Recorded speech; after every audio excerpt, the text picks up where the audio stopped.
Hi all welcome to Elsa's collections. ഇന്ന് നമുക്ക് ചേമ്പ് കൊണ്ടുള്ള ഒരു കറിയാണ് കേട്ടോ.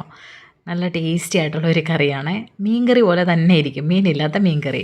ആദ്യം ഞാൻ ചട്ടിയിലിട്ട് ചേമ്പെല്ലാം തൊലി കളഞ്ഞ് വൃത്തിയാക്കി ചെറുതായിട്ട് മുറിച്ചിട്ട് നെകക്കെ വെള്ളം ഒഴിച്ച് ആവശ്യത്തിന് ഉപ്പും ചേർത്ത് മഞ്ഞൾപ്പൊടിയും ചേർത്ത് വേവിക്കാൻ വെക്കുന്നുണ്ട് കേട്ടോ.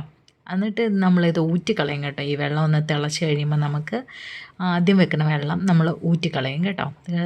ഇപ്പോൾ ചേമ്പ് തിളച്ചിട്ടുണ്ട്, അത് ഊറ്റി കളഞ്ഞിട്ട് നമുക്ക് അതിലിട്ട് ഇനിയും വെള്ളം ചേർക്കണം. കാരണം ആ ഒരു ചേമ്പിനൊരു ഇഴുക്കൽ പോലെ കാണുമല്ലോ, അത് പോകാൻ വേണ്ടിയിട്ടാണ് ഇങ്ങനെ ചെയ്യണത്.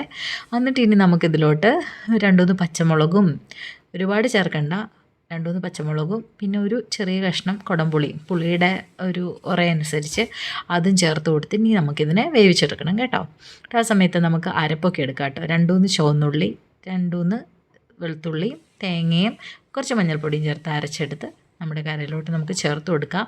ഈ കറി ഇങ്ങനെ ഇരിക്കുമ്പോൾ നന്നായിട്ട് കുറുകി വരുന്ന പോലത്തെ കറിയാണ് കേട്ടോ. അപ്പോൾ ഇപ്പോൾ കുറച്ച് നീണ്ടിരുന്നാലും കുറച്ചുകൂടി കഴിയുമ്പോൾ അത് കുറുകി വരും. ഇനി കടുക് വറക്കാനായിട്ട് നമ്മുടെ ഇത് വെച്ച് ചട്ടി വെച്ചിട്ട് അതിലോട്ട് എണ്ണ ഒഴിച്ച് കടുക് പൊട്ടിച്ച് ചുവന്നുള്ളി ഇട്ട് കറിവേപ്പില ഇട്ട് വറ്റൽമുളക് ഇട്ട് കുറച്ച് മുളക് പൊടിയും കൂടെ ഞാൻ ചേർക്കുന്നുണ്ട്. മഞ്ഞൾപ്പൊടി ചേർക്കുന്നില്ല, കാരണം മഞ്ഞൾപ്പൊടി ഓൾറെഡി നമ്മൾ ആഡ് ചെയ്തിട്ടാണല്ലോ വേവിക്കുന്നത്. ഇനി നമുക്കിത് കറിയിലോട്ട് തട്ടിയിട്ട് കൊടുക്കാം. ഒരു പ്രാവശ്യം നിങ്ങൾ എന്താണെങ്കിലും ട്രൈ ചെയ്ത് നോക്കണം റെസിപ്പി. പിന്നെ ചാനൽ സബ്സ്ക്രൈബ് ചെയ്തേ കാണുന്നെങ്കിൽ സബ്സ്ക്രൈബ് ചെയ്യണം കേട്ടോ. നല്ല ടേസ്റ്റി ആയിട്ടുള്ള കറിയാണ് കേട്ടോ. നോമ്പിനൊക്കെ പറ്റിയ നല്ല ബെസ്റ്റ് കറിയാണ്.